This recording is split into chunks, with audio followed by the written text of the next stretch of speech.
I was bleeding, nothing to believe in, leaving all my pressure and mistakes, wanted better. At dahil may bagong bahay nga katas ng pagiging OFW sa Taiwan ng aking kapatid at ng kanyang asawa, kailangan din ng may tubig yung bahay, di ba? Pero sa probinsya, uso po yung pagpapagawa ng balon. Pero dahil walang budget yung kapatid ko magpabalon, ang pinagawa na lang niya ay yung palok.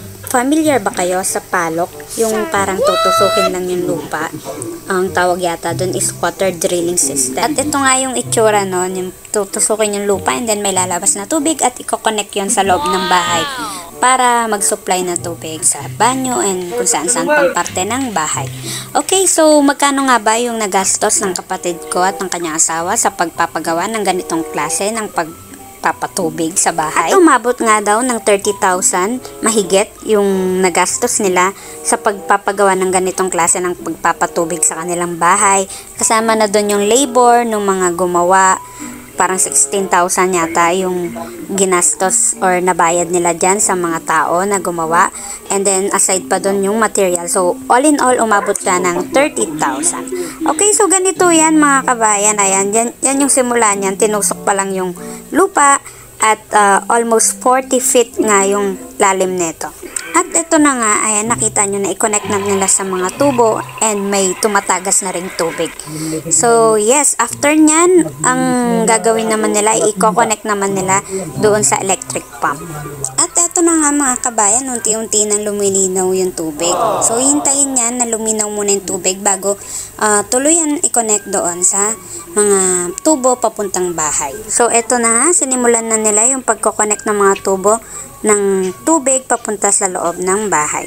So, dyan, medyo matatagalan sila dyan. Pero, hindi naman umabot na 1 linggo bago natapos. Siguro mga 3 araw lang bago natapos and na-connect na sa loob ng bahay yung mga tubo. At nagkaroon na rin ng water supply. So, anyway mga kabayan, ang lugar po namin ay dito sa San Fernando City, La Union. Kung napapansin nyo, dito sa probinsya, hindi po kami mahilig makiconnect ng mga katulad sa mga nawasa doon sa Maynila, yung mga Maynila water. Uso po dito yung mga pabalon, mga bombahan, poso, ganun. And ito na nga, yung mas mura sa pagpapabalon, ang tawag po dito ay water drilling system yata. Hindi rin ako sure, pero mas alam nila sa tawag na palok. So, i-connect na ito sa electric water pump. Ayan. And after nyan, i-check na natin kung gumagana na, kung nakakapag-supply na ba ng tubig sa loob ng bahay. So, halika na. Tignan na natin. Umpisa natin dito sa gripo sa labas. Kung napapansin nyo. Hindi pala. Papasok pala sa loob. I was bleeding, nothing to believe in, leaving all my pressure and mistakes, wanted better, nothing to remember, so I'm freeing up my brain.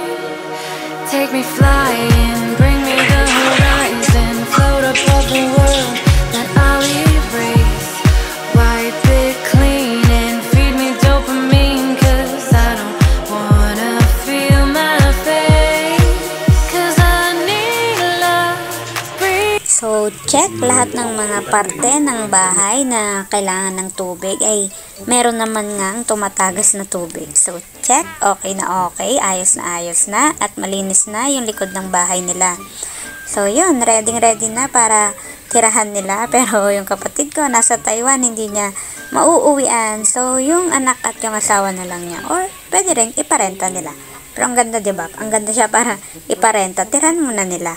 So, ayan, yung likod ng bahay nila ay may dirty kitchen. Gumagana na rin yung tubig. Kanina ayaw eh. So, yun lang. Kung may mga tanong kayo mga kabayan, mag-message lang kayo dito.